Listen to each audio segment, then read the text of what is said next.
Well, if you're harmless, you're not virtuous. You're just harmless. You're like a rabbit. A rabbit isn't virtuous. It's just can't do anything except get eaten. It's not virtuous. If you're a monster and you don't act monstrously, then you're virtuous. But you also have to be a monster. Well, you see this all the time. Harry Potter's like that too. It's like he's flawed, he's hurt, he's got evil in him. He can talk to snakes, man. He breaks rules all the time. All the time. He's not obedient at all. But, he has a good reason for breaking the rules. And if he couldn't break the rules, him and his little clique of rule-breaking, troublemakers, if they didn't break the rules, they wouldn't attain the highest goal. So it's very peculiar, but it's a very, very, very, very common mythological notion. The hero has to be a monster, but a controlled monster. Batman is like that. It's everywhere. It's the story you always hear. One question is, you're kind of implicitly moral insofar as you're socialized. But that's sort of procedural. It's just built into you. This is different. This is also becoming conscious of it and expanding out your personality into dimensions that it wouldn't normally occupy. So this happens to people all the time. So, for example, lots of my clinical clients, are too agreeable. And they're generally women, because women are more agreeable than men, but not always, because I've had agreeable men as clients as well. And what happens is they're resentful and they don't know how to stand up for themselves, and it's because they're very compassionate by nature. And so if you're entering into a negotiation with them, they'll let you win. Well, that's not so good, because you need to win too. Especially if you're in an organization of adults where there's a struggle, right? When you have kids, you can let them win, especially infants. You have to let them win, and that's partly why compassion is so necessary. But as a basis for negotiation between adults, it's like, sorry, it's insufficient. You have to be a bit of a monster so that you can say no. And so a lot of what you do in psychotherapy is treat people's anxiety and depression. That's a huge chunk of it. Help them straighten out the way they think. That's a huge chunk of it. But another chunk of it is, well, let's toughen you up. Let's put you in a position where you can bargain. Let's teach you how to assert yourself and stand up for yourself. And that's assertiveness training. And it's a huge chunk of psychotherapy. And you need to learn it. It's like, because part of how you regulate your interactions with other people is to negotiate. And you cannot negotiate unless you can say no. You can't do it. And it causes conflict to say no, and if you don't like conflict, which is basically the definition of being agreeable, then you can't tolerate the conflict, and so then you can't negotiate on your own behalf, and so then you keep losing, and you're bullied, and it's not good. Then you get resentful, and it's really not good. So you have to develop your inner monster a little bit. And then that makes you a better person, not a worse person. It isn't so straightforward to determine what our place is in the world. And the thing that really got me with regards to that wasn't the good that we could do, but the harm that we can do. Because you can debate about the good we can do, but you cannot debate about the harm we can do. That's done. We know, if we want to know. And I think my experience was, when I took that seriously, which meant understanding how that was about me, about... There's a city, and the city is full of people who are sinful. What does that mean? Well, to sin is an archery term. It means to miss the mark. So these are people who aren't oriented properly. And so the city is in a chaotic state. And God tells Jonah that he's going to go to that city and tell them just exactly what's up with them. And Jonah thinks, no, I'm not going to do that. And why? Well, that doesn't require much explanation. It's like, how popular are you going to be if you go to a city full of chaotic people and tell them why they're stupid and wrong? Jonah thinks, no, I'm not going to do that. I don't care if God's telling me to do it. So his conscience is telling him to do it, or his destiny is telling him to do it, or his orientation with higher morality is telling him to do it. You can read it any way you want. And so he thinks, no, I'm hopping on this boat and I'm getting as far away from that city as I possibly can. And so he does that, and then the storm comes up because God thinks, no, you're not getting away. If I told you to do something, you're not getting away from it. A storm comes up. Well, what does that mean? Well, it's easy. betray your destiny and see how long it takes you to be drowning in a storm. It'll happen immediately, and of course it will, because what's calling you to be your best is exactly the thing that's pushing you forward to manifest yourself most fully in the world. It's what you need. You run away from that, the boat's going to start to rock very, very quickly. Well, you all know that. You know that perfectly well. It's hell, all you have to do is not study for an exam that you know that's coming up to see everything the storm waters start to rise and everything start to rock. It's pretty bloody obvious. So anyways, he's on this boat and there's a storm, and all of the people on the boat who can't quite discriminate chaos from weather because they haven't differentiated the world to that degree think, oh, the boat wouldn't be about to be swamped if some of us hadn't done something stupid and wrong. And there's logic in that. You know, you might think, well, God has nothing personal against you because of the storm, so you're confusing levels of analysis. But you got to give these people some credit. It's like, maybe they did do something stupid. Maybe they didn't caulk the damn boat properly. Maybe the ropes aren't in as good a shape as they might be. Maybe they weren't paying attention to the weather when they went out on the ocean, you know? Or maybe they haven't made peace with their brother, and so their hearts are bent, twisted out of shape, so they don't make particularly good sailors. It's like the idea that you encounter a storm because you're stupid and wrong is a really good idea, even though it's not of infinite applicability. Anyways, they draw lots. It's a primitive thing to do. It's like, well, it's someone's fault. We don't know who. We're going to throw someone overboard, the worst sinner. Obviously, that's what God wants, some kind of sacrifice. So they all draw lots, and someone loses, and then Jonah stands up and says, well, sorry guys, like I know that I've got a problem with God at the moment, so it's probably me. You better throw me over. And they don't really want to, but he finally convinces them. Over he goes, and the storm settles. Well, you know, sometimes if you're in a group of people in an organization, there is someone in the organization whose head isn't screwed on exactly straight. And they know exactly why it is and what they've done wrong and what puts them in that position. And they are poisoning the entire enterprise. And if you throw them overboard, or better, if they agree voluntarily to leave, then the storm will abate and everything will be okay.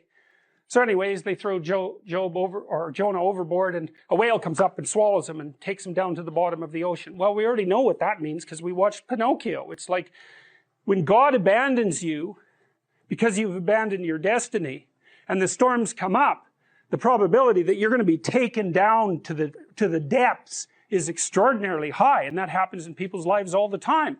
Well, so down there, Jonah repents. Well, what do you do when you're in the underworld? Well, you've been there before when things fall apart on you. Your friends have abandoned you. You're not as popular as you could be. You can't stand to look at yourself in the mirror. Into the underworld you go, and you think, geez, I've done a lot of things wrong. You know, maybe I should reconcile myself with the world and I could get out of this. Well, so that's what Jonah does. He thinks, all right, I've got this destiny. I better go do what God says. So the whale spits him out onto the beach, and off he goes to the city to tell them what's wrong. Well, that's what that represents. That's these symbols, you know. It's so cool. This second one, I really like it. It's so interesting because you see Jonah re-emerging from the whale, and he's got a halo around his head. You say, well, what's a halo? Well, have you ever looked at a quarter? Well, think about a quarter. A quarter's the moon. And who's on the quarter? The queen. The queen is surrounded by the halo of the moon. The queen's queen of the night. Gold coin, that's the king's head on the sun. That's the halo. Well, what comes out of the belly of the fish? It's the illuminated human being. It's the spirit of the illuminated human being. Well, that's what that means. Well, what does that mean? Well, what else would come out of chaos? You know, if you fall apart and then you put yourself back together, what is it that comes back out? Well, at least you're in better shape than you were before, you know, and then maybe you do that 20 times in your life or 50 times, and you do it voluntarily. Every time you do it, you're more like the thing with the halo and less like the thing that's, you know, being thrown overboard by your friends.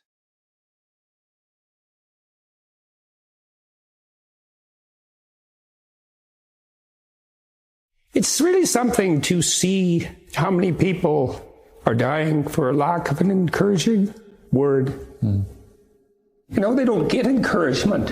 And people need so little encouragement. It's just unbelievable. I believe that truth will save the world. I believe that. So you speak truthfully and you watch what happens and you take your consequences. You're a net force for good if you want to be. One of the things you do with people who are struggling is you make the simple even simpler, because then they can get a toehold. Like if they're really barely able to move. I had one client, he had a hard life, man. He was like 85. He'd fallen off a ladder and broken his neck, and they had permanently fused it. So he was basically like this. He could hardly move. He was so depressed. He literally couldn't get out of bed. It was awful. And he was in chronic pain because of his broken neck. And so the first thing I did with him was get him to sit up for like 30 seconds.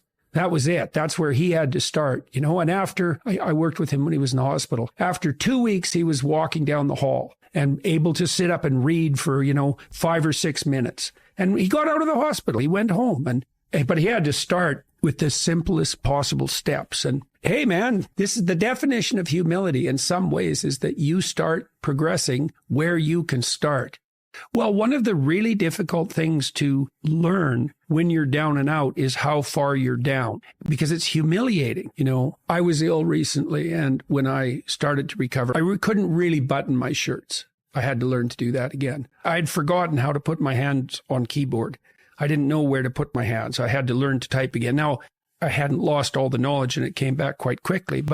And the reason I'm saying that is because one of the impediments to people who've really taken a blow in their life is that things have fallen apart around them so badly that where they have to start is humiliating even to consider. The rule, it's a pretty straightforward rule when you want to get back on your feet. And the rule is you have to make the task small enough so that you'll do it, no matter how small that is. I mean, one of the things I've become well known for is my advice to start by cleaning up your room. But I had plenty of clients who they couldn't go home and clean up their room. They hadn't cleaned up their room for like 20 years. For all sorts of reasons, maybe because every time they did try to do anything positive in their family, no matter what it was, they were immediately punished and undermined. And so if they even went home and dared to start cleaning up the room, they'd face resistance within the family that was just a manifestation of the 50,000 times they'd been discouraged in the past, but also a move that would upset the insanity that characterized the pattern of familial interactions. And so actually, if they even made a move to clean up their room, what they were doing simultaneously was confronting the dragon in the family that had made every single person in that household insane for like 5 generations, right? So it looks simple. It's not bloody simple. And so in a situation like that, you cut it down so that maybe the first thing they do is clean up, like maybe they look inside one drawer and see the mess that's there and just look at it for a minute and think about how they might reorganize it if they were going to. When people are very down and out and they decide to make a move forward, in some ways they're facing the whole panoply of problems that confront them in the guise of that single problem, right? It's all lurking behind it, right? It's like, they see the tip of a reptile's tail outside a gigantic closet, let's say, and they look and they think, well, that's just the tip of a tail. What harm can it do me? But it's connected to the whole damn beast. And the advantage to that is that if you make that first step forward, you're actually advancing in the face of all that opposition. The disadvantage is that the first task seems so small that you literally have to be on your knees to be humble enough to lower yourself to take that first step. God, is that all I can do? I'm so useless. You might even be more useless than that because you might fail at it. I had lots of clients who would come back, we'd make a deal that they would do something simple. I remember one client, this is such a comical story in a terrible, dark way. He was an overgrown infant and he was 30. He was still living at home in his messy, high school room under the thumb of his mother, conveniently for him, because then he never had to do anything. And he had managed to entice some girl into sleeping with him, and she got pregnant, and now he's going to have a son. And he had enough sense to come to me and say, I'm kind of a wastrel, and I've mucked up my life, but maybe I'd like not to destroy this kid. So is there something I could do to put myself together? So, we talked that through. We negotiated, which is what you do with a client if you're sensible. You lay out the problem first. Okay, what the hell's wrong with you, do you think? You have to listen and listen and listen while the person unfolds everything that might be wrong. They put all their cards on the table, and then you sort through them and you think, well, some of that's not really the central issue. And so you imagine they lay all the cards on the table and then you kind of get rid of 90% of them. It's a symptom. Yeah. It doesn't really bother me now that I've talked about it. That doesn't seem key. I think I'm really done with that. That isn't interesting to me, but they'll still have to lay it all out. And then you focus on the problem. And then the next thing you think is ask them is something, this is great general problem solving strategy is, okay, if this could be better as far as you're concerned, what would better look like? And then they have to lay their cards on the table about that. So you do the same thing. And now you have the diagnosis. That's the problem statement. And now you have a hypothetical cure, let's say, and now you need a strategy, right? And that would be the steps in between the problem and the final destination. And then you break down the steps until you find a step that the person will take.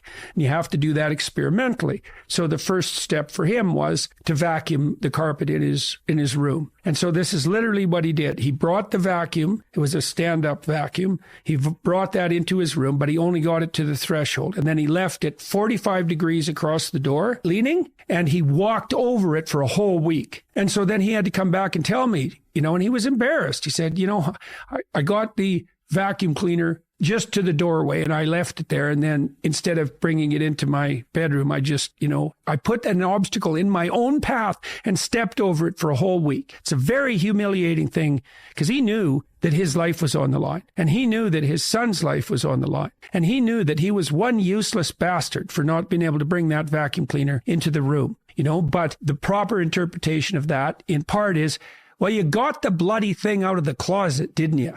So what we did was renegotiate. This is called collaborative empiricism. It's a behavioral approach for clinicians. And the collaboration is, well, as I said, what's the problem? Diagnosis.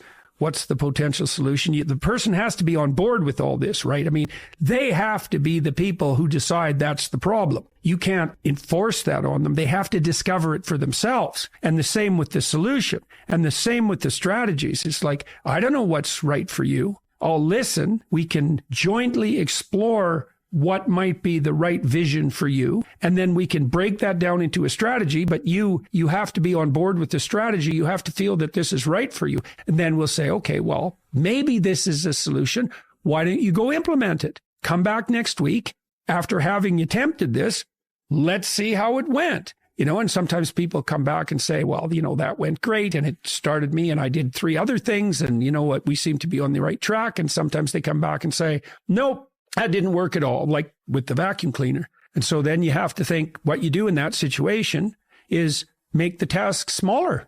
If you make the task small enough, I've never seen anyone not be able to progress if they made the task small enough. But, that can be pretty humiliating. Now, the upside is that once you take that first step, you've looked the beast in the face and you'll start progressing, not linearly, but exponentially in speed. So what's cool is that it doesn't really matter how small that first step is because it'll start doubling and anything that doubles grows unbelievably quickly. And so that's a very useful thing to know too. And that's true when you're learning anything new. It's like you'll feel like an imposter. You'll feel like a fool because you are. And you'll think, I'll never get there. And it might be, the destination might look very distant. But if you take a sufficiently small first step and get the ball rolling, you can be cruising along at a pretty good rate, generally faster than you'll think. What seems to happen when you expose people to small but challenging tasks, it does 2 things. It makes them more skilled because now they're actually dealing with the problem. And so they're acquiring the new perceptions and the new behaviors that are mastery. So they're actually expanding their domain of conceptual structures and actions. That's both conception and skill. But at the same time, they're seeing themselves as the actors that can change the direction of their life.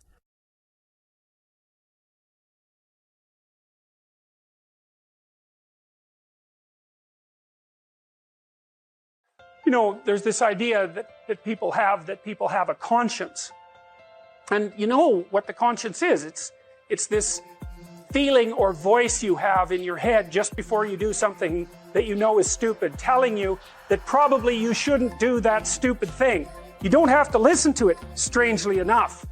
but you go ahead and do it anyways, and then, of course, exactly what the conscience told you was going to happen inevitably happens, so that you feel even stupider about it than you would if it happened by accident, because you know, I knew this was going to happen, I got a warning it was going to happen, and I went and did it anyways. And the funny thing too is that conscience operates within people, and we really don't understand what the hell that is. So you might say, well, what would happen if you abided by your conscience for 5 years or for 10 years? What sort of position might you be in? What sort of family might you have? What sort of relationship might you be able to forge? And you can be bloody sure that a relationship that's forged on the basis of who you actually are is going to be a lot stronger and more welcome than one that's forged on the basis of who you aren't. Now, of course, that means that the person you're with has to deal with the full force of you in all your ability and your catastrophe, and that's a very, very difficult thing to negotiate. But if you do negotiate it, well, at least you have something, you have somewhere solid to stand, and you have somewhere to live, you have a real life. And it's a great basis upon which to bring children into the world, for example, because you can have an actual relationship with them instead of torturing them half to death, which is what happens in a tremendously large minority of cases.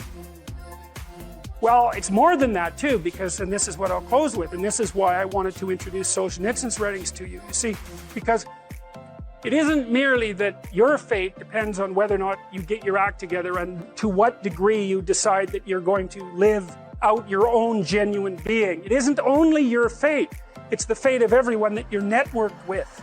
And so, you know, you think, well, there's 9 billion, 7 billion people in the world. We're going to peak at about 9 billion, by the way, and then it'll decline rapidly. But 7 billion people in the world, and who are you? You're just one little dust mote among that 7 billion. And so it really doesn't matter what you do or don't do, but that's simply not the case. It's the wrong model, because you're at the center of a network. You're a node in a network. Of course, that's even more true now that we have social media. You'll know 1,000 people, at least, over the course of your life. And they'll know 1,000 people each, and that puts you one person away from 1 million, and 2 persons away from 1 billion. And so that's how you're connected. And the things you do, they're like dropping a stone in a pond. The ripples move outward, and they affect things in ways that you can't fully comprehend. And it means that the things that you do and that you don't do are far more important than you think. If you can teach people to stand up in the face of the things they're afraid of, they get stronger.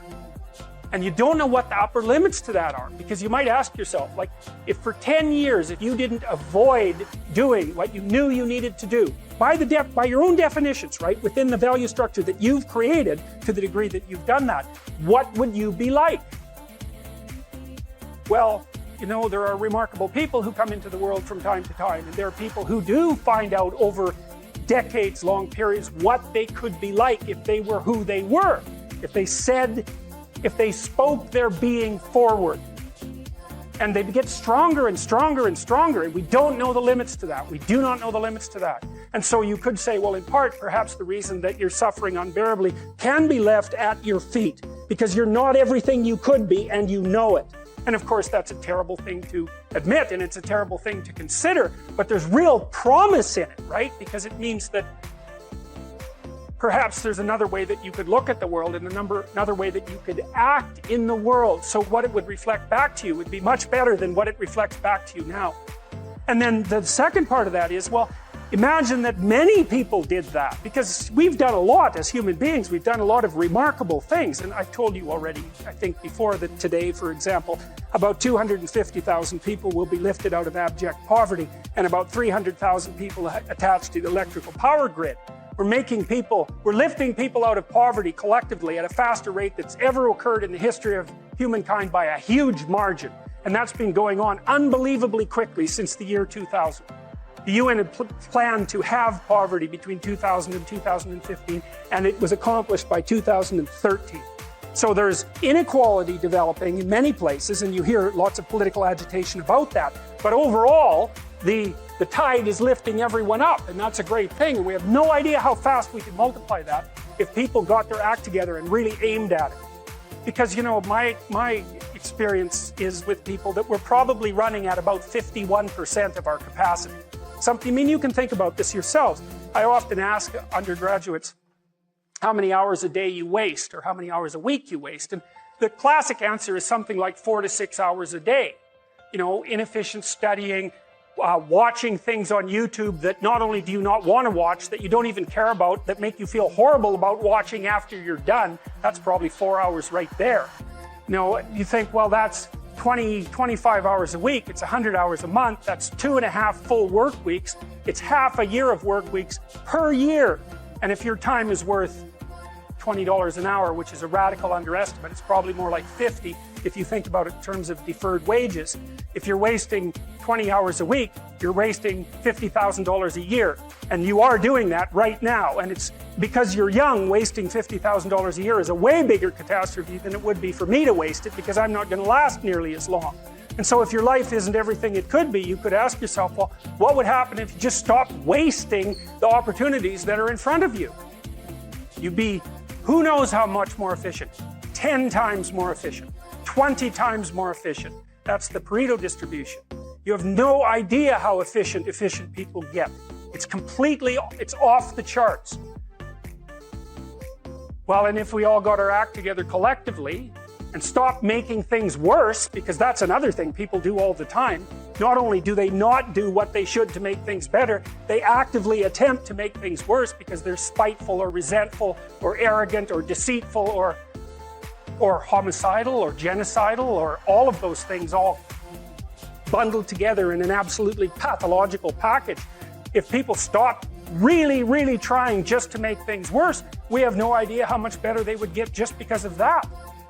So there's this weird dynamic that's part of the existential system of ideas between human vulnerability, social judgment, both of which are major causes of suffering, and the failure of individuals to adopt the responsibility that they know they should adopt. And so if you act that way, of course, the terror of realizing that is that it actually starts to matter what you do. And you might say, well, that's better than living a meaningless existence. It's better for it to matter. But I mean, if you really asked yourself, would you be so sure if you had the choice? I can live with no responsibility whatsoever. The price I pay is that nothing matters. Or I can reverse it and everything matters. But I have to take the responsibility that's associated with that. It's not so obvious to me that people would take the meaningful path. You know, when you say, well, nihilists suffer dreadfully because there's no meaning in their life and they still suffer. Yeah, but the advantage is they have no responsibility. So that's the payoff, and I actually think that's the motivation. Say, well, I can't help being nihilistic. All my belief systems have collapsed. It's like, yeah, maybe. Maybe you've just allowed them to collapse because it's a hell of a lot easier than acting them out. And the price you pay is some meaningless suffering, but you can always whine about that and people will feel sorry for you, and you have the option of taking the pathway of the martyr, so that's a pretty good deal, all things considered, especially when the alternative is to bear your burden properly and to live forthrightly in the world. Well, what Solzhenitsyn figured out, and so many people in the 20th century, it's not just him, even though he's the best example, is that if you live a pathological life, you pathologize your society. And if enough people do that, then it's hell. Really, really. And you can read the Gulag Archipelago if you have the fortitude to do that, and you'll see exactly what hell is like. And then you can decide if that's a place you'd like to visit, or even more importantly, if it's a place you'd like to visit and take all your family and friends, because that's what happened in the 20th century. No, you can't blame inequality on capitalism. In fact, capitalism is pretty good at ameliorating inequality. Like, there's still plenty of inequality in capitalist societies, make no mistake about that, and you can make some claim, although it's a tricky one, that some indices of inequality have increased over the last 20 years. It depends on how you measure it, because it's complicated, because, you know, even poorer people now have access to, well, let's say iPhones, which have more computational power than the entire system that put the Apollo 11 on the moon, which is, you know, for $600, which isn't a bad bargain. So it's not that easy. It's not that easy to do those economic calculations. But one of the things you can say about capitalism and about private property and about the idea that people have a right to what they earn and a right to what they own is that it's pretty damn good at generating wealth. And the wealth isn't equally distributed by any stretch of the imagination, but a fair bit of it goes to the bottom, and that's why we're seeing, well, a relative dearth of tremendous deprivation. And you might say, well, we want to squeeze out that last bit of inequality. And it's like, well, maybe we do, and maybe we don't. It's not so obvious. First of all, because even if we did want to, we don't know how. And we certainly do know that if there are some ways that if we go about it, then things really go to hell in a handbasket really fast. And everyone ends up equal because they're all starving and dead. You end up in a situation like Venezuela. Not that they're all starving and dead, but the average Venezuelan lost 17 pounds in the last year. And that wasn't from voluntary diet, right? And that's a very rich country. And so we do know that there are ways of ameliorating inequality that just don't work. And so it's a dangerous thing to mess with because we don't understand it.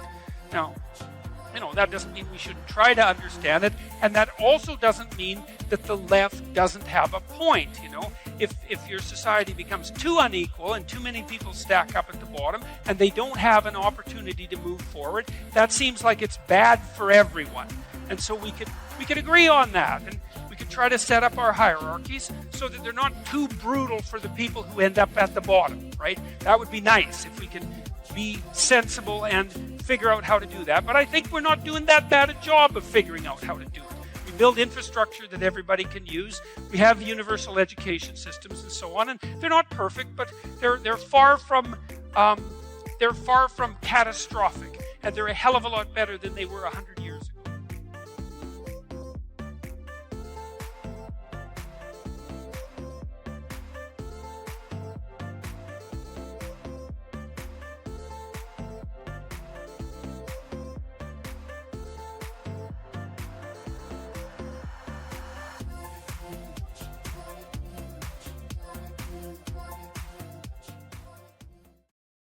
Put your life together and make something better.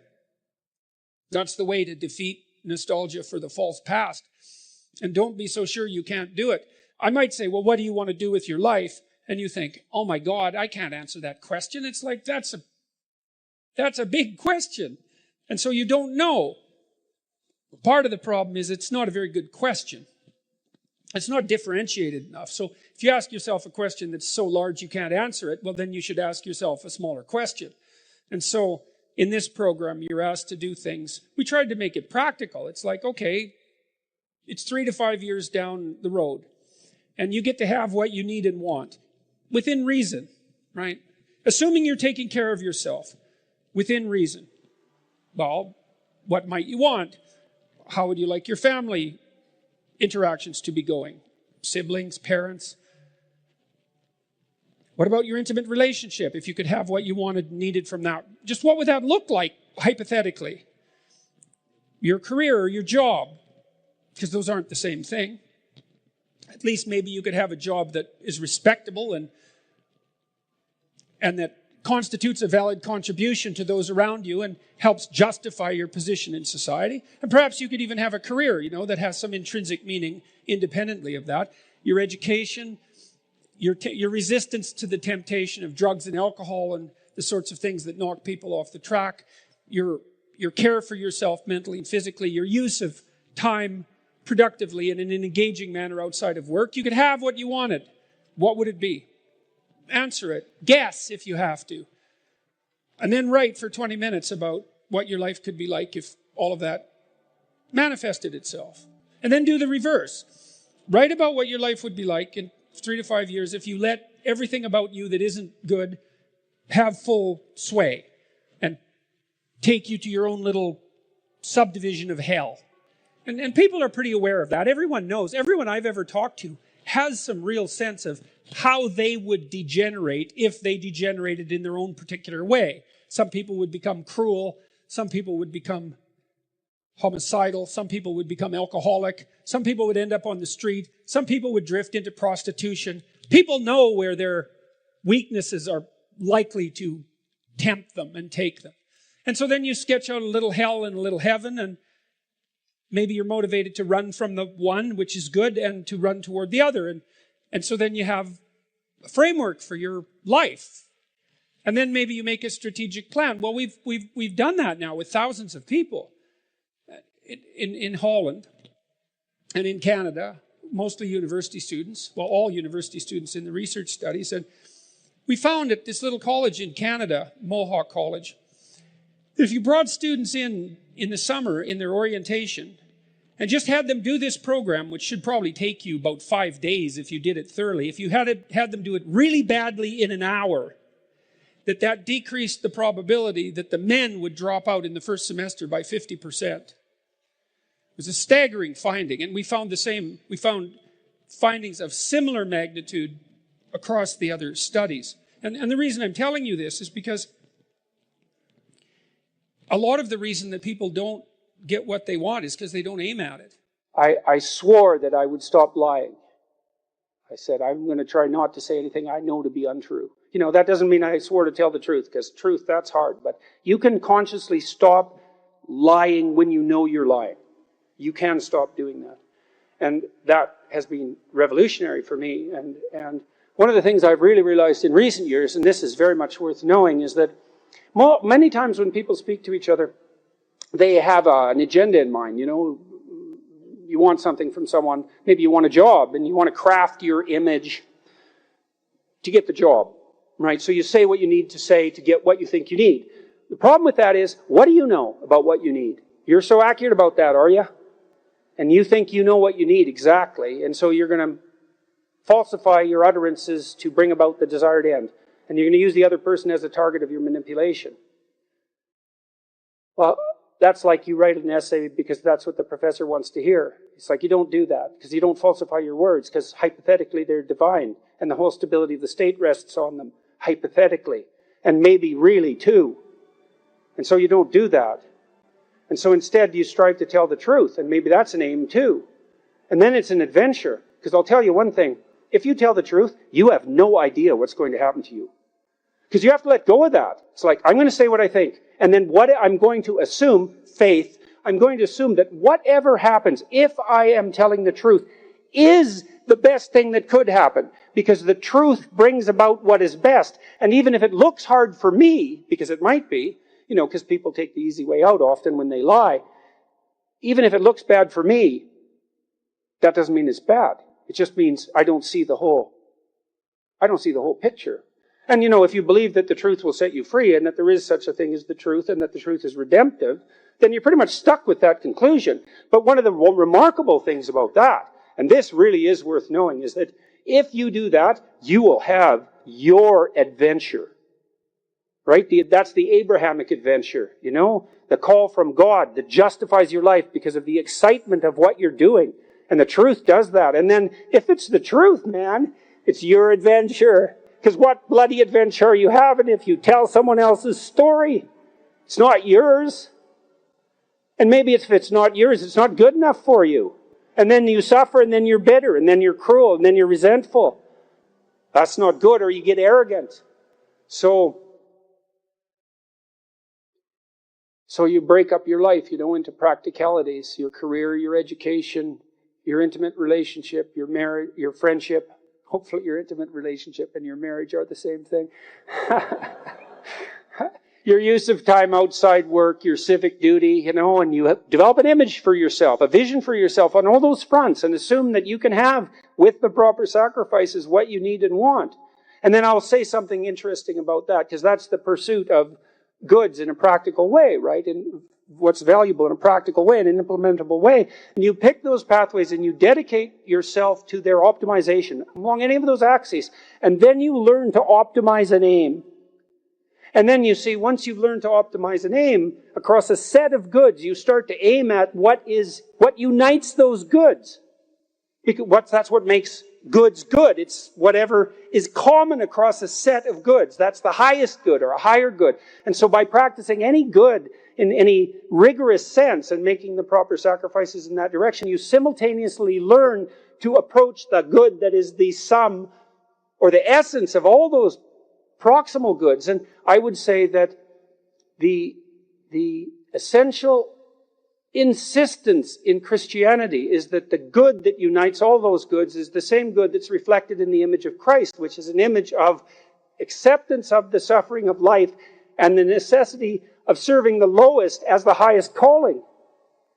And that's something, and it might be true, like really, actually, 100% true, more true than anything else, and I actually think it is. If it is true, and if that is real, then why in the world would you ever attempt to do anything else? And it's kind of earth-shattering in some sense to take this with real seriousness, It's all very frightening if you're not afraid of that vision, and what it implies for you and your soul, then you didn't understand it. But it's also an unbelievably, what would you say, endlessly promising vision of what your life could be. And you might think, well, I need a life so rich that I can justify its suffering. And that's really asking for something, because there's no shortage of suffering in life. And no one thinks their own suffering isn't real. And maybe there's a possibility that there's some aim that's so high that the attempt alone to move in that direction is of sufficient value to act as a panacea for the suffering. And so you could say at the end of your life, oh my God, that was so hard. It was worth it. And so that's the choice you make at the crossroads. If you have any sense. There's this idea in the New Testament, if you knock, the door will open. You think, well, that's an unbelievably, naively optimistic statement that no one in their right mind would possibly give any credence to. But the world is a very strange place. And it is the case that your perceptions of the world and the personality that you inhabit orients itself around your fundamental goal. You're goal-directed creatures. You look forward. We point at everything. Like we're arrows that are aimed at, we're either aimed at something or at nothing. But we have to be aimed. And if you aim at something, then the probability that something will come out of that is radically enhanced. And it might not even be what you aim at to begin with, but that's okay, because what do you know? Like, you might be aiming wrong. If you aim and then move forward, your perspective will change, and then maybe you can shift your aim, and that's fine, but at least you're moving forward. And then the future you want to create is the future that you create. And you might as well create it, because you don't have anything better to do. The other thing that's so important to realize, and this is part of the issue with regards to fragility, is you're all in on this game. You've already staked your life on it. And so you, as far as I can tell, you might as well stake your life on something that you regard as worthwhile. Because you're staking your life anyways. And what's the alternative? You're going to stake your life on something you don't think is worthwhile? It's like, how is that an improvement? There's no improvement in that. And so if you want to plow a better pathway forward, then get out the plow and start working it. And that works way better than you would think. I've often wondered, and I think it's a reasonable thing to wonder, is like, we're not doing too bad in this world, things are a lot better than they were 50 years ago, and there's a lot of reason to be optimistic, and there's reason to be pessimistic. But it's not like we're all in making things better. We're maybe 60-40 or 65-35 or something like that, each of us individually and then also collectively. You wonder what would happen if we were all in, just how much better we could make things. And there's something that's worth thinking about. There's something to devote yourself to. It's like, how much suffering could you rectify if that was your goal? Your own and other people's as well. And how much malevolence could you constrain? And what amount of good could you do in the world? That's a noble goal, and it's certainly something worth discovering, unless you have something better to do. And it doesn't seem to me that you do. So, especially when you think about good, is not as something that's associated with naive adherence to a set of constraining rules, that all good is obedience. I'm not talking about that at all. I'm saying, look, there's problems that are out there in the world, and some of those problems bother you. They're your problems. Right? I don't know why they bother you, and some other problems bother someone else, but there are problems that bother you. Those are your problems. Right? That's your call to adventure. Solve them and see who you are.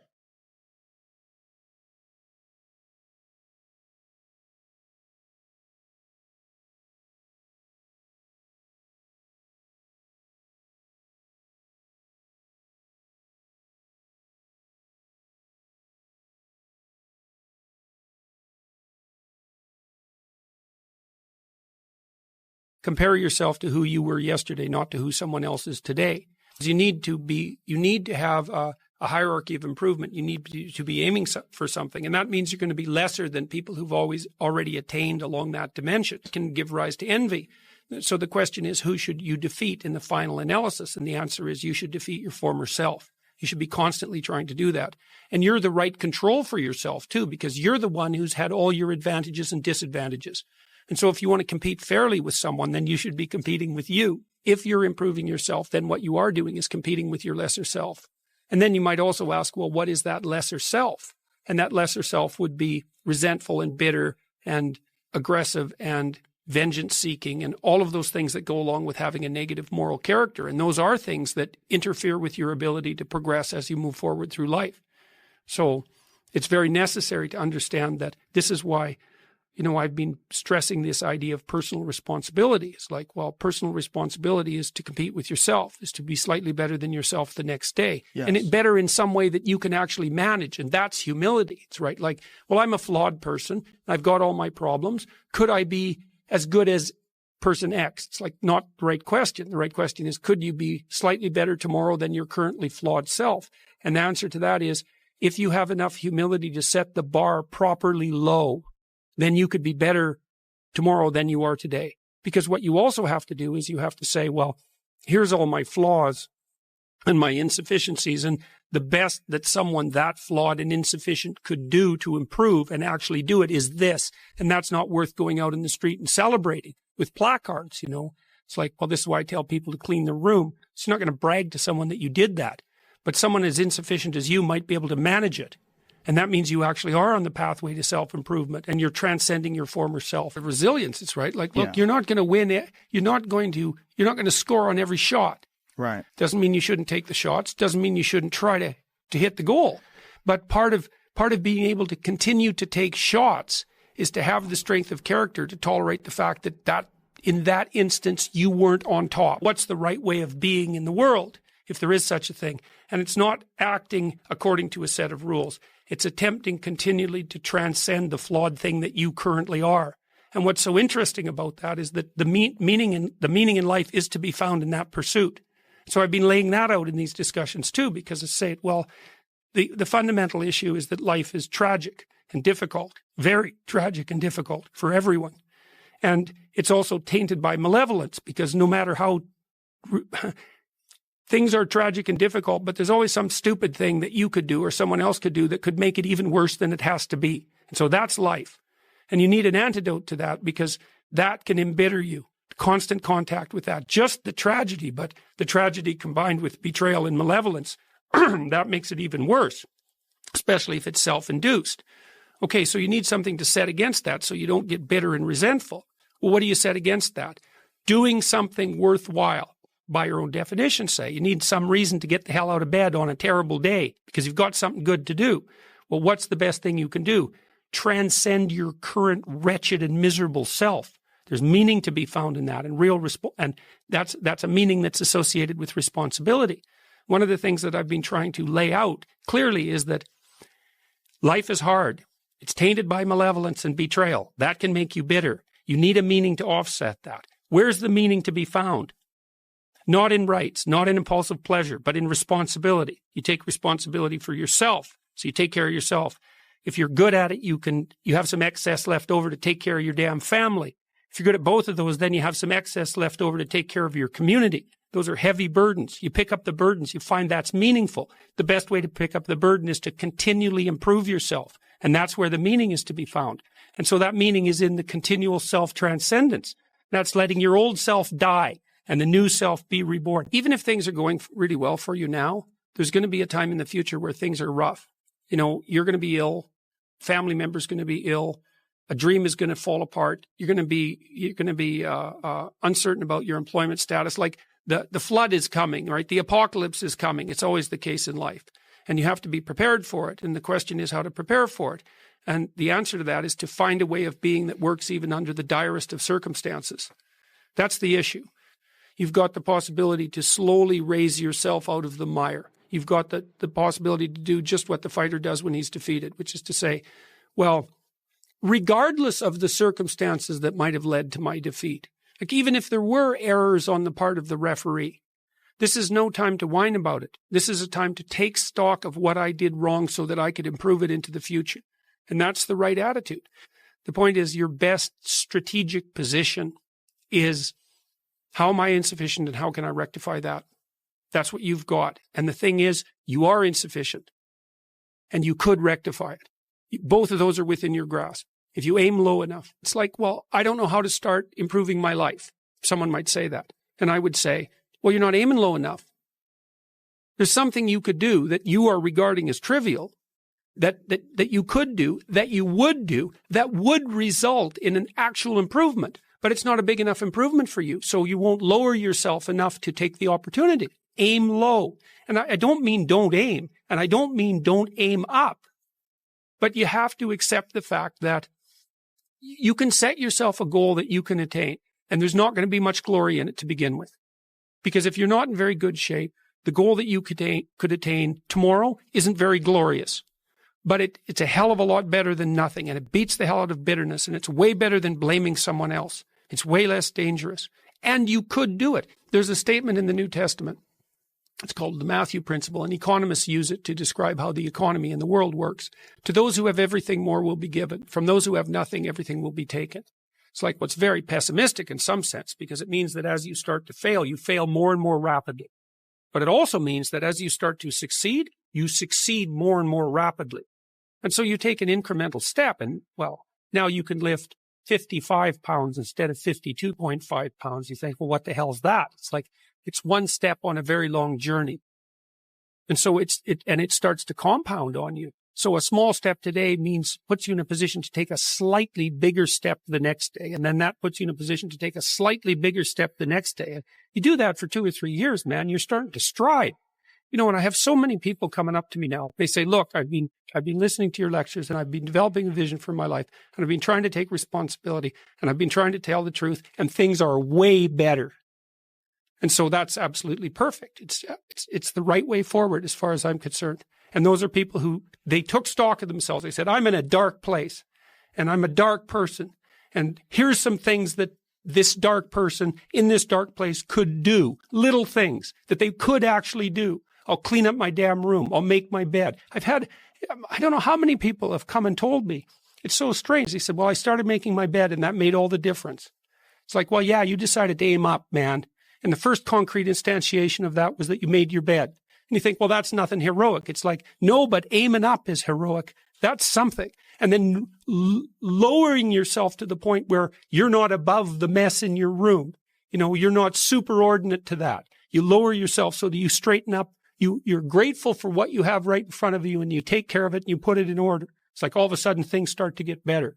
It's so wonderful to be doing this tour, because I see, so that's what this tour has been about for me. It's not political. I never talk to people after the talks, for example. I talk to about 150 people a night. We never talk about anything political. It's always this. I wasn't doing very well. I'm putting my life together. I'm getting along better with my father. I'm getting along better with my wife. I'm getting along better with my kids. I've got some meaning in my life. Thanks a lot. It's way better. It's like, yes, that's the right thing. Well, the self-esteem movements and all of that will accept yourself the way you are. It's like, no, because you need a trajectory. And one of the things that I think, one of the reasons that audiences are responding to what I've been saying in my lectures and what I've been writing about is that I don't tell people that they're okay the way they are. No, I say, no, you could be way more than you are. And they're relieved about that, you see, because if you're in a dark and terrible place and someone says you're okay the way you are, then you don't know what to do about that. It's right. Like, no, I'm not. I'm having a terrible time, and I'm hopeless. You're okay the way you are. Well, then what? That's it? That's where I am? And what do you want to tell a young person? You're 17. You're okay the way you are. It's like, no, you're not. You got 60 years to be better. And you could be way better. You could be incomparably better across multiple dimensions. And in pursuing that better, that's where you'll find the meaning in your life. And that will give you the antidote to the suffering. You have to impose order. People have asked me in my book why I wrote it as an antidote to chaos, because, well, there isn't anything technically wrong with chaos. Chaos is a place of great potential. Well, the question is, what's the proper balance between chaos and order? Chaos, potential, and order. Well, the answer is, look, when you're a kid, you're all potential. It's chaotic potential. It can manifest itself in any number of ways. And maybe you don't want to give that up. So you're like Peter Pan. You want to be a kid forever because you don't want to give up the potential. And you look out in the world and all you see are Captain Hooks, who've lost a hand, who are chased by death because that's the clock in the crocodile. It's already got a taste of him. He's terrified by death and he's a tyrant. Well, I don't want to grow up to be that. So I won't be disciplined at all. Well, that's no good, because the way the potential transforms itself into actuality is through discipline. And so then you, as you said, this is the trick though. You have to pick a path of discipline. What path of discipline you have to pick is a different issue. You have to discipline yourself. And the issue is, well, how? That's not really the relevant question. You can pick a disciplinary path. That's why I often tell my clients, especially young people, they say, well, I don't know what to do. It's like, that's okay. Nobody does. Go do something. Do the best thing that you can think of. Put the best plan you have into practice. It's not going to be perfect, and it will change along the way. But it will change partly because you become disciplined pursuing the path. And as you become disciplined, you become wiser. And as you become wiser, you become able to formulate better and better plans. So you can start vaguely and confused and develop a plan that's not so great, and you start to implement it. And then you accrue incremental wisdom as you implement your flawed plan. And that enables you to fix the plan. Imagine you only have $100,000 to go buy a house. And so you go look at this house, and it's like, Jesus, this house, man, it's like it needs a lot of work. It's like, well, that's all you've got. Well, are you going to pretend that the house is okay the way it is? Or are you going to look for where it's rotten and where the plumbing doesn't work and where the stove doesn't work? You have to go and look and see where everything needs to be fixed. And that is harsh, man. And then in order to do that properly, someone has to have taught you, look, you aren't your problems. Well, you are. You're most fundamentally that which, if it confronts its problems, can solve them. And that's the hero myth in a nutshell, by the way. The hero is the person who confronts horrible, chaotic potential and tames it and makes something of it, right? That's the fundamental human story. But the problem is that you have to face what you don't want to face in order to fix it. Yeah. And so you look at all the things about yourself that need to be burned off, that need to be dispensed with. And that, man, especially at the beginning, especially if you're screwed up, that might be like 95% of you just has to go up in flames. And it's painful. Even some of that stuff that you have to burn off doesn't want to die. And it'll scream in agony while you're burning it off. It's not pleasant. But if you know that you're the thing that can transcend your problems, most fundamentally, if you know you're the thing that, if it faces the problems, can transcend them, then you have the faith that would enable you to take stock of who you are. We had people write about their ideal future and also to put in measurement strategies. It's like, okay, here's your ideal future. Here's how you're going to break it into goals. Here's how you're going to mark progress towards those goals, because you've got to be playing a fair game with yourself, right? Because when you make progress, you want to reward yourself. So you have to identify what the progress is and you have to reward it. The consequence, we had people write a future plan for only an hour when they came for their school orientation in the summer before going to, it's a community college. And it dropped the dropout rate among young men by 50%. And it's, yeah, no kidding. Wow. 50%. Yeah. And what that meant was, to me, just think about that. What that means is that these kids had been educated for 12 years and no one had ever sat them down and said, okay, what the hell are you doing and why? And how are you going to get, like, where do you want to go? Why do you want to get there? How are you going to get there? How are you going to mark your progress? They've never walked them through that exercise. You walk people through that exercise just to get them to do that increases the probability that they'll stay on track by 50%.